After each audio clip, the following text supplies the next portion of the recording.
So, Nick, this follow-up novel that we're working on, how would you describe it?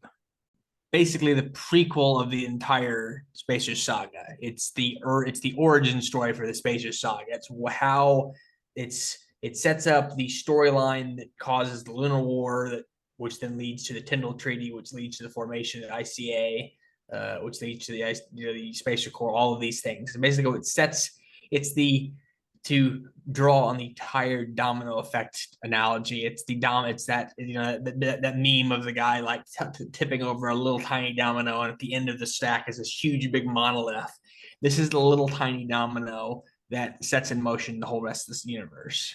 If Spacers the Erebus effect is the 700th domino, then Spacers the Petrichor Conspiracy is the first domino, is what you're saying. Yep, pretty much.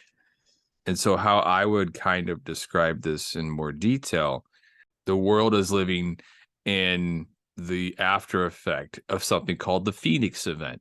What's the Phoenix event?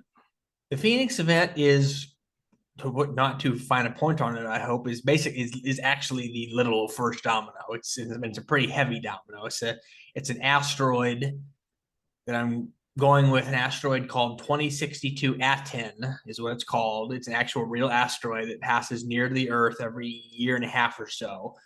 And in this alternate timeline of the Spacers Saga, 2062 Aten actually hits the Earth in like June of 2013 and hits just north of Phoenix, Arizona, and basically wipes Phoenix, Arizona off the map.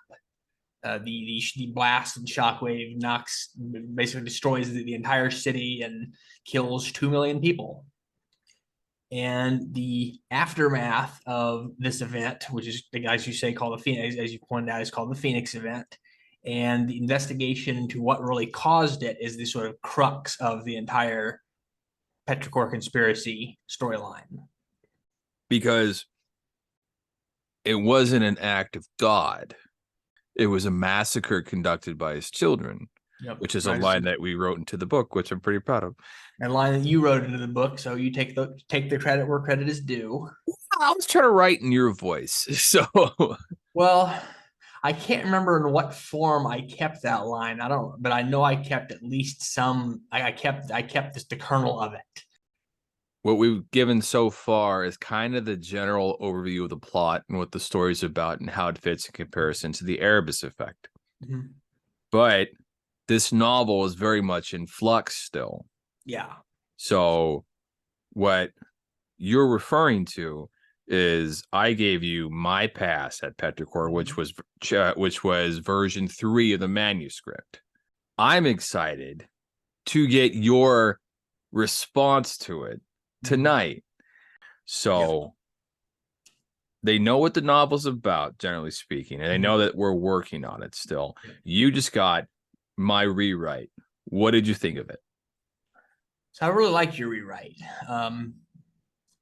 And the main reason is that you basically did what you do best when it comes to doing rewrites for me, which is you took the raw clay that I sort of pulled out of the naked earth, and you started slapping at it to make it shaped into more of a story. And that's basically what we're both going to be doing. You'll sort of pat at the clay for a little bit, and you'll pass it to me, and I'll pat at the clay for a little bit, and we'll do that until we've got a nice piece of pottery, so to speak.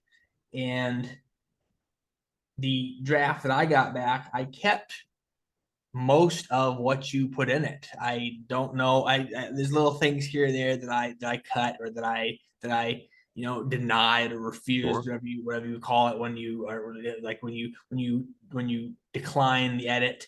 But the most of it I kept, and even things that I didn't keep, I often tried to reincorporate elsewhere, which is pretty much the pattern that we have, because it's something where I'll say I see what he was going for there, but it might not fit here. It might not fit in this version of the story.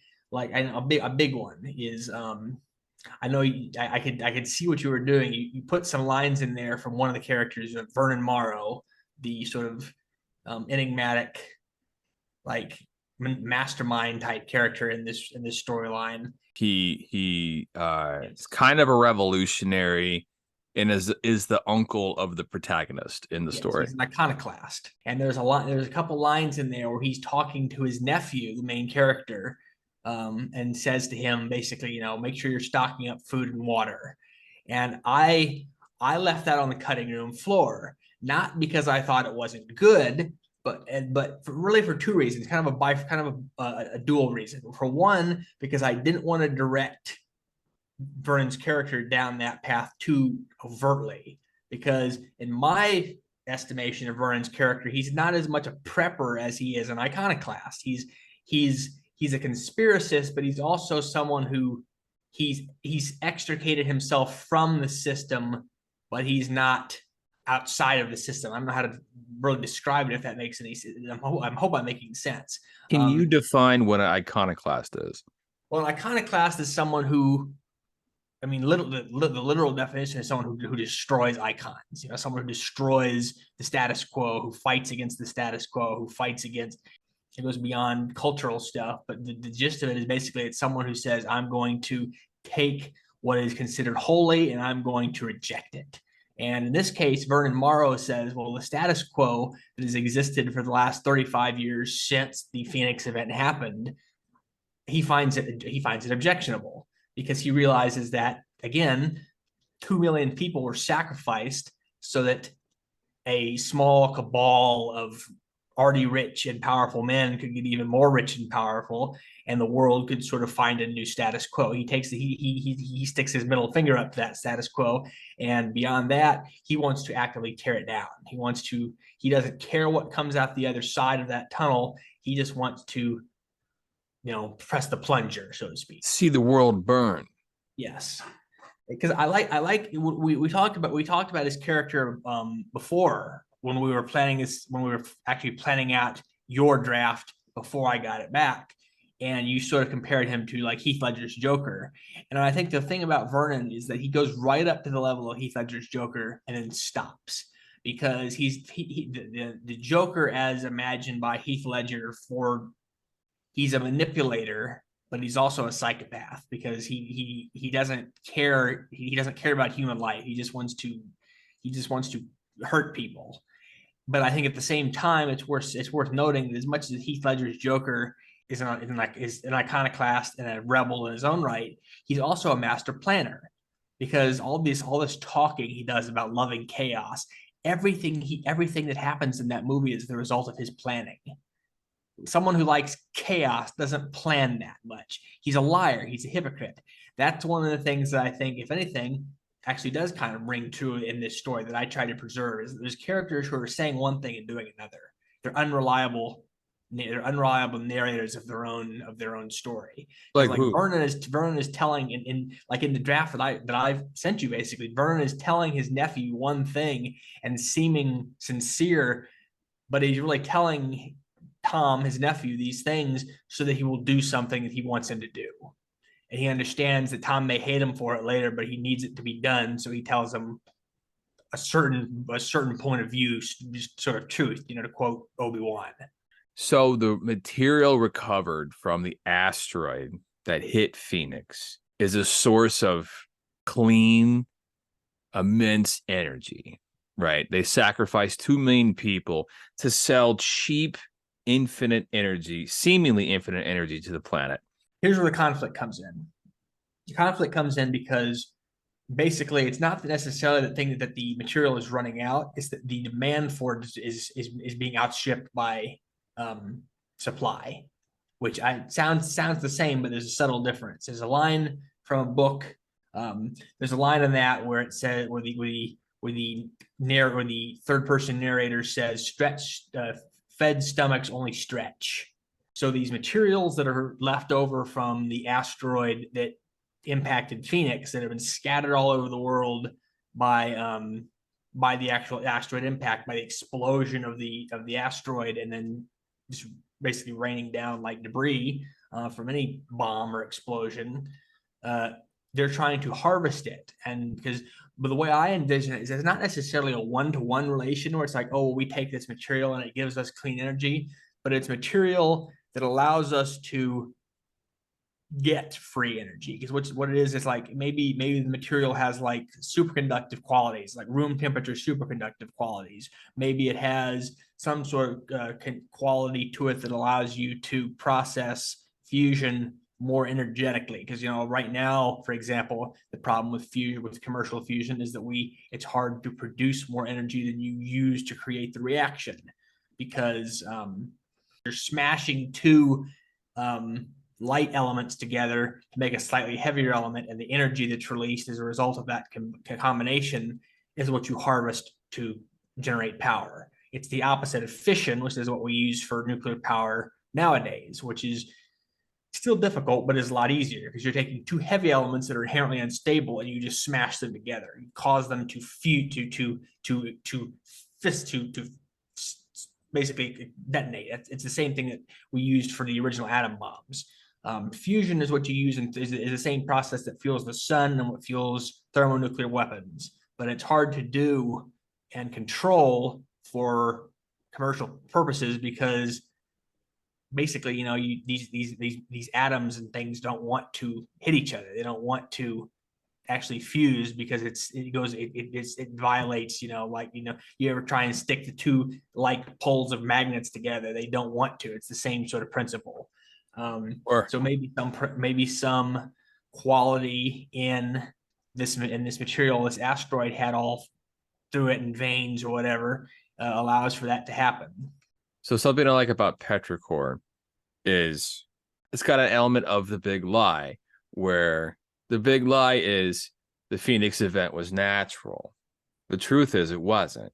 Man made it happen, and it's been covered up for 35 years, 40 years, however long it ends up being. And Vernon Morrow, the iconoclast, the rebel, has known this whole time in my draft that, and so he's been steering his nephew and kind of working behind the scenes on things. And then you've got Dr. Say his name. What's his name? Fujitsu. Dr. Fujitsu. And then his uncle's like, hey, Dr. Fujitsu is captured, but he has information that could disclose that the Phoenix event was real. It feels so relevant to our current day. Now, one of the main characters who had a bigger part early on, Charles Larson, is, you could say Elon Musk, you could say, Mark Zuckerberg, eccentric billionaire who probably owns a social media platform. I think here's the direction I was taking, and I actually ended up cutting the little bit where Charles Larson gets like the letter, because I figured the way I'm looking to take it in the third act is have them put Dr. Fujitsu in front of Charles Larson, have him tell Charles Larson what he knows, and then Charles Larson goes and tells the world. But the direction I was going to take Charles Larson's motivation isn't that he hates his dad, or at least not that he knows he hates his dad, but that he's trying to protect his own legacy. Because I think the thing about people who are in that level of power, it's not so much about personal motivations as it is greed. Yeah. Greed becomes an overriding sort of ambition in and of itself, because the way I can't remember exactly how I phrased it when I was writing it, but there was something about how as soon as Larson, Junior Larson, read about what his father knew, he realized that for his next thought wasn't, oh God, how can my father be so evil? It was, oh, how can I spend this so that I come out on top? Yeah. Because that's how a narcissist thinks. That's how someone who's grown up in an environment where they've never been told no, and they've always had everything they ever wanted, and the entire world has been catered to, is basically catered to them every day. That's how someone like that thinks, because they think, well, how can I spin this so that my legacy is preserved, my family corporation stays the most powerful, richest corporation in the planet, and I can come out on top. And basically what he does is he ends up taking this information and saying, my father did this. This is something we need to work on, actually, because, again, I have this idea, but it's sort of 90% baked. It's sort of half baked. It's not fully done, because I've got this concept that he wants to get ahead of the problem we also need to explain how he gets ahead of the problem in such a way that doesn't just make him destroyed. You know what we do? You have this segment on the moon, and it seems superfluous at this stage of the story, right? Because I know what you're going for is the moon is going to be so important in follow-up stories. But for me, the moon doesn't really matter as much. And the moon just feels like a superfluous thing here, right? Because for me, the story is, we have to get the doctor to the guy to expose the truth to the world, right? I think the moon makes sense in the epilogue, right? Because showing the scene on the moon, a scene on the moon makes sense in the epilogue. And it can be how Charles Larson fixes his legacy, because throughout the book, which I'm assuming we'll get to this at some point, we talk about, power shortages or whatever, right? Or how the grid's failing because there's too many electric cars, whatever. Yeah. And Larson protects his legacy, saves his legacy by Larson Enterprises or whatever it's called is on the moon. They're the ones that find the Phoenix event material, right? Because right now you've got SID, secret black ops people on the moon, and they don't make as much sense. But I'm also trying to not only, because I think we figured out how to justify Larson, but also if at the last epilogue it shows, Larson Enterprises found Phoenix event material on the moon, and he alone averted World War III or something. Here's what we could do. This is the raw idea I'm percolating right now as we're speaking. So bear with me if it's still hard edged or rough edged. Is the epilogue shows mining operations on the moon, shows personnel on the moon, including SID personnel, or at least people alluded who are insinuated to be SID personnel, directorate personnel, showing them operating on the moon, and they're harvesting from this new vein of Phoenix, of basically At-10 asteroid materials, and the corporate logo on the equipment is Larson T and Enterprises. There you go. Because it shows that as much as Larson, because here's the other idea I had.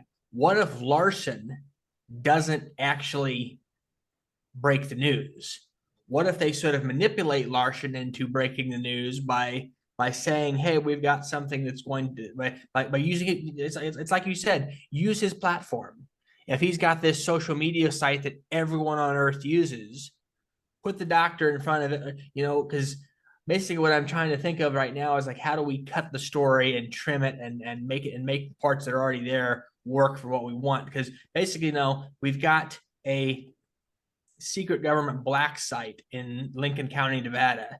Put the doctor in front of that and basically have him do an expose and have that broadcast all over the world.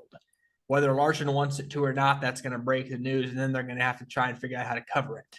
And I love the idea of showing people, our growing YouTube audience, how collaboration with books is done, because it's hard. How the sausage is made, because it's fucking hard, dude. Because it can be fun, but it's also can be very difficult. You can, and you gotta trust the other person. You gotta trust yourself. You have to trust both yourself and your partner enough to let go of the wheel and let them drive, right? And then you take turns driving. And so with that, I want to talk about the end of my draft that I turned into you, draft 3, where I basically say, hey, we don't need the last 5 chapters. You've got a climax in chapter 15, not in chapter 20. And I'll set the stage here, because in chapter 15, the doctor that they're looking for, who has the information to get the Larson to expose the Phoenix event to the world, is captured in an SID bunker underground. And in chapter 15, the Space Force Commandos, in conjunction with Tom Morrow and Vernon Morrow's people, break in to the SID bunker, get the doctor out, and then get him to Charles Larson. And I'm reading this, I'm like, oh, this is the climax of the story here. What were your thoughts on that really substantial change? Yeah, because I mean, for one thing, it kind of flew. I mean, when I say flew in the face, I'm not saying that like as a negative, but Mm-hmm. it kind of went against what we talked about when we talked about this before about how, oh, this story could be much longer Mm-hmm. than it currently is. Because cutting 5 whole chapters, that's a pretty substantial change. But I didn't immediately push back against it. It's Mm-hmm. kind of like you say sometimes, I don't hate it, but I'm gonna have to think on it. Yeah. Because I like the idea of, because basically, I think I told you this story when we were planning this out last time, is that there actually was originally an entire climax after the climax that's after the climax that you have now. Because the climax that we have now is when they busted this captured captured physicist out of this black site in Nevada. Then there was a climax where they go to this like secret facility in Alaska to try and find more evidence to take before Congress, and they get captured and they escape because Charles Larson sends like his like private security people to raid the place.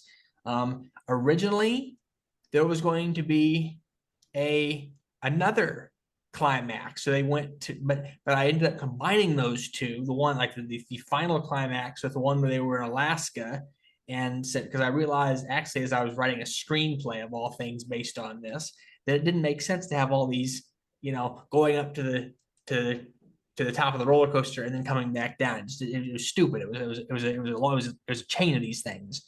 And if anything, it makes sense to do it one more time, to just cut the chaff. Um, Maybe combine some of the elements of the Alaska facility with the facility at in Nevada, because that way Yeah. we can maybe introduce. This is something again that I'm sort of spitballing on right now, so bear with me. And it could be a way to introduce one of the core villains, which is Commander Kavanaugh, who's the Mm. leader of Project Petrichor. But beyond all that, basically what we have was we have a climax. They break the doctor out, and then and then we have to find, the only thing that really remains is to find a way to get the information the doctor has to the world. Mm-hmm. Because it's kind of the vision I have in my head, like the mental image I have was like the doctor sitting like a table and interrogate, like it's like sitting at a table. I'm not sure if it's an interrogation room or if it's like a press conference on the floor of Congress or what. But there has to be some way of getting what he knows, that what he figured out, and the evidence he has to the world to sort of start this ball rolling on the revelation of the Phoenix event. And that's a good idea, to combine the Alaska climax in with the Nevada one. I like the idea because you had a lot of like kind of interesting, underground layer stuff in there. But also what really triggered my imagination on this, and I thought, oh, we don't need this, is one of your characters says it. Mm-hmm. Because one of the female characters, as they're descending into the underground bunker, says, oh my God, can you believe it? Another bunker? Mm-hmm. And I'm like, oh yeah, no, even the characters know this is superfluous. Like, we can combine these two. And if anything, I'll tell you what we do. Maybe instead of having Teresa bring like Air Force security force personnel, they just go to this place themselves to investigate because no one believes it, or it's like it's not that no one believes it. It's being brushed under the rug. It's being shoved under the rug, so they have to go investigate themselves, and that's how they get into this place. But they go to this place, and then maybe the three of them get inside.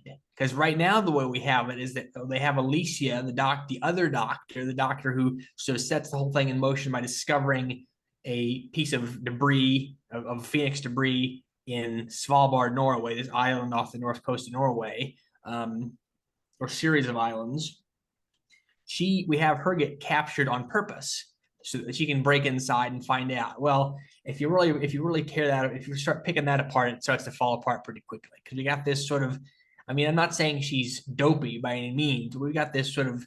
She's a scientist. She's not a She's, spy. she's, she's a civilian scientist. She's not. Yeah, she's not an operative. She's not a spy. She's not even a government agent. She has no experience doing this. So it would make a lot more sense for maybe there to be like a couple squads of security force personnel waiting in the wings while Tom, Teresa, that's the Space Force major who's like their liaison from the Space Force, Office of Investigations or whatever I call it. They have Tom, Teresa, and Alicia sort of sneak up to this place and then get captured and get taken inside, and then they end up breaking free of their captors and saving the doctor. And when they try and escape, the Sec 4 personnel rush in and fight off the guards or whatever. I got it. And you're gonna hate it. Oh Lord. But I got it. We can combine Alicia, who is the civilian scientist, because I wrote into the story that she gets captured, right? Or she gets herself captured on purpose. And I'm like, oh, well, then she has a reason for narratively, she has a reason to exist. But if we're not doing that, then why not make the Space Force major a scientist? You hate it, but it makes sense, doesn't it? No, it doesn't.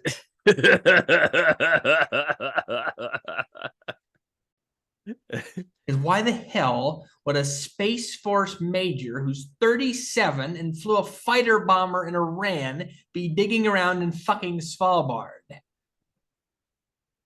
Sometimes playing, Dragon Ball Fusion does not work, Derwin. Well, sometimes it can, though. Well, because that's half the reason you got me on staff, is to figure out what characters we can kill, what darlings to massacre. Yes, I know that, but sometimes I'm going to reserve the right to have veto power and say we're not doing it. Okay, I'm just throw that out there. There's definitely a way to make something along those lines work. I don't hate the idea in its entirety, but I'm not getting rid of Teresa or Alicia. Okay. Because I want there to be two. I mean, part of it is I want there to be two male main characters, two male central characters, and two female central characters. I want it to be balanced. See, I like this because it's showing people how it works. You can disagree respectfully with each other, right? That's what we do. Okay, so you don't want you want to keep both characters, so we can make it work. That was just me kind of exploring an idea. Here's my rebuttal. The reason Alicia is on the team is because she did as much study into these objects as anyone else did. I mean, they say it. I don't know if they said it in your draft or if I added it, but it's in the text where one of the like senior agents who's actually in on the whole lie says it. Dr. Ricardo, that's her last name. Dr. Ricardo knows more about these things than any other single person because she's researched them and nothing else for the last 3 years. Because she's obsessed. Where does her research play into the progression of the narrative? What aspect? Maybe she and Dr. Fujitsu are the sort of two halves of the same yin yang symbol that gives the secret. There you go. Because she has knowledge about what the artifacts are. He has knowledge about the asteroid and the nuclear physics and stuff like that. That's good. So now she's vitally important. Yes. And so she has to find this other guy who might know a thing that could like help illuminate this big thing she's working on. And again, that gives us a nice balance. That way we've got two government characters, one of whom's a man and one of whom's a woman, funnily enough. We're kind of like the sponsors, the ones who carry guns and who do the fighting and protecting. And we've got two civilian characters, again, funnily enough, one of whom's a man, one of whom's a woman, who know the stuff and have to like tell the world. Sure. So it's kind of poetic in a autistic sort of way, in a way that makes sense to an autistic person like me. Well, I mean, balance makes sense. You know, Thanos told us there must be balance in all things. I get it. Okay. This is good. Yeah. So you want me to take the stab at rewriting the final third act. Yeah. The third act being the basically because chapter 12 is the big exposition Yes. chapter. Well, for some clarity, I basically erased a chapter. Okay. I shortened one chapter down to the point where it was only like 3 or 4 pages. So I just rolled it into another chapter. So somewhere in there, we've dropped a chapter. So now Okay. chapter 12 is chapter 11. Chapter 15 is chapter 14. Okay. So the last 5 chapters are chapter 15 through 19, or chapter 15 through 18 plus an epilogue, I think. Okay. So basically, chapter 15 and on is superfluous as of right now. There's probably stuff from there we can salvage, but that's going to be the sausage making, so to speak, of the next couple weeks, months, whatever, is figuring out how to salvage what we can and then rewrite maybe not even a whole third act. Maybe it's just sort of a denouement after the climax at the black site in Nevada. Because again, the main thing we need to have happen is we need to try and add some of the stuff from Alaska into the black site in Nevada. So Oh, the maybe black. make that section long, make that set piece longer, and then add a second, and then add in a part at the end where we have Alicia now and Dr. Fujitsu testify to somebody, maybe Congress, maybe the UN, whoever the hell, it doesn't matter. It just needs to be somebody who can get on the world stage about what happened. Because yeah, my thinking was that the black site is the finale. Yeah. And so everything builds toward the black site. Because there's a chapter which was chapter 12, which becomes a pretty big exposition dump where they go to Vernon Morrow's secret lair, Vernon being the iconoclast revolutionary. How big is Vernon's organization? See, I don't really envision Vernon having an organization per se. He has informants, maybe. He has like associates, but he doesn't really have an organization. It's not like the mafia. It's not like a triad or anything like that. It's basically him and maybe a half dozen or to a dozen guys at any one time who he doesn't really even pay. They're just sort of like guys that he's like picked up over the years. It's kind of like it's very cellularized because he might have because it's again he was a member of the intelligence community. He was a high ranking member of the bureau. So people he knows through connections through the CIA, through the FBI, the NSA, the Defense Intelligence Agency, all of these different agencies who then have connections themselves, who have connections with connections, and it's him sort of placing himself at the center of a spider web that he didn't set up, but that he's profiting off of, basically. You know what we do? What? And this shows Vernon's purpose within the story. So kind of the way I was thinking was that they're investigating the disappearance of the doctor. And then as they're investigating it, because these are all status quo people. Our main characters, they're all status quo folks. They're government agents, they're scientists, they believe in big organizations. And there should be a moment where the status quo turns against them. And then once the status quo is turned against status quo people, they find revolutionary iconoclasts like Vernon. And that makes a lot more sense.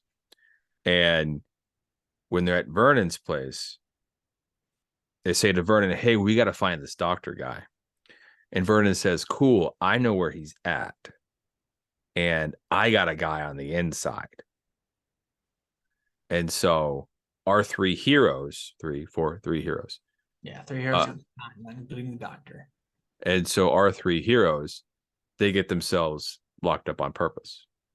But Vernon has people on the inside, right? He might have a guy in the payroll. He might have a guy he's blackmailing. He's probably got a couple of grunts on the payroll, some mid-level bureaucrats he's blackmailing. How's he paying them, though? That's the problem. He doesn't bring in money. Vernon is basically the guy in the chair to quote the Spider-Man analogy, so to speak. How's he paying for the chair? He's got to be there's money somewhere. he's got money socked away, but he's not like he's not an organization.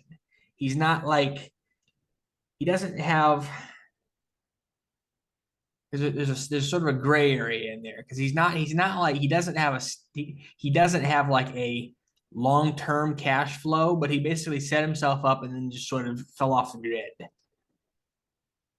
It's sort of like, you know how, and it's again, this is a rough analogy because this isn't literally what happens, but it's sort of like how in Terminator, in Terminator 2, John Connor was like, stealing credit cards and stealing money with them, or like hacking a credit card machine and stealing money. He can do stuff like that to get himself money, but he doesn't have like a criminal organization that like pushes drugs or stolen weapons or whatever to like bring in cash flow to pay people in other organizations to like snitch for him or whatever, stuff like that. So it's kind of he actually it's one of those situations where it's kind of remarkable the amount he can do given that he doesn't have all that many resources. Interesting. And the resources he does have, he just manipulates very well because he's got the experience and he's got the willpower because obviously he's motivated. And you wouldn't want him to kind of have more resources. I don't, because again, I think that's part of it is that Vernon knows that he doesn't have the resources. That's kind of why he manipulates other people into doing things for him. Because if he had the resources, if he was still like, if he hadn't left the Bureau out of disgust and like, desire to try and tear it down from without, he probably would have torn it down from inside. If anything, that's why he left, is they realized that he had become a liability, and they sort of forced him out, or else he left before they could like silence him or something. And he's basically he spent the last, because the vision the idea I had for him is that he hasn't known the entire time. He's known for about 10 years by the time the story takes place.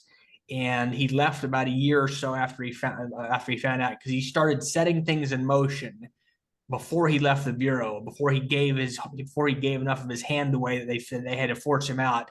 And he's basically been planning this for like a decade. And he's been slowly, it's sort of like, you've seen V for Vendetta, I imagine. Mm-hmm. It's sort of like V and V for Vendetta. You realize that V obviously had to set up all those plans for years before he actually started moving against the government in totalitarian Britain, because all those things took planning and took orchestration. Vernon had to do the same thing. Funnily enough, the name starts with the same letter. So he's less selling Skarsgård from Star Wars Andor, and more V from Vendetta. Yeah, definitely. He may be a blend of both, but he's definitely got some V in him, if nothing else. Well, it's more the level of operation. Stellan Skarsgård's character in Andor could be described as one of the founding members of the rebellion. Yeah. That makes sense. Yeah, because again, I haven't seen it, so I'm trying to like draw from what little I know. Kind of a guy who,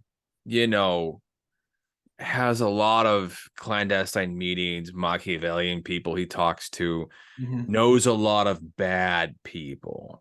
He's doing a good thing, but he knows he's selling his soul for it. But he's not that so much as V from Vendetta. More of a lone operator who has like connections and resources to do what he wants, but not the resources of, say, the rebellion or the Rebel Alliance. Okay. All right. Because again, V has a lair. V has all these like things that he can do, and he's obviously talented, but he's one man. Vernon may have like people that he relies on to do stuff for him, but when it comes right down to it, he could cut all that dead weight and fall back to being just a single operator and be perfectly happy, because he could cut all his chaff and not have to worry about and compartmentalize basically. Yeah. Okay. Well, I'll keep that in mind for when I crack open draft 4 of Spacers, the Petrichor Conspiracy, which I know in the beginning I was like, it's gonna be huge, because I'm like, oh, there's so much I could see the potential there. And then as we're writing it, I'm like, oh, we're gonna cut like 80%. Like all the words go, it's just gonna say by Nick Oakes, and that's the whole book. But Good news is that stuff that we don't use, or the yeah, stuff that you're thinking of that we didn't end up using, we can use in future books because this is meant to be a series or at least a trilogy or something. sure. And the draft I gave you, Mhm. it seems to be working the best, is where I give you a draft where I just kill all your darlings for you. Just cut, cut, cut, cut, cut, cut, cut, cut, cut. And I'll do like rewrites and stuff.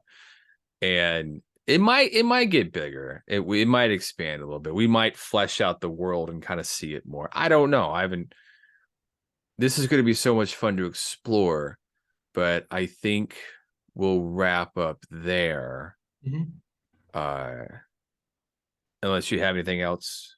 No, not at the moment. I think we've covered pretty much all of the basics of lining up this next draft of the story. Obviously, if we have any more stuff, we can talk outside of recording time. But that's the beauty of being working partners is we can just collaborate whenever we want to, There you go. or more or less, within reason. Obviously, sometimes I have an idea. I'll like wake up from a dream at 3 o'clock in the morning with some idea from some really weird, vivid, like gluten dream that I had, and I'll want to tell you, and I'll be like, let's write it down, and let's write it down in my notes, and I'll tell them in the morning. I can't tell you how proud of you I am. And on that note, for the Blanket Fortress of Solitude, I am Derwin. And I am Nick.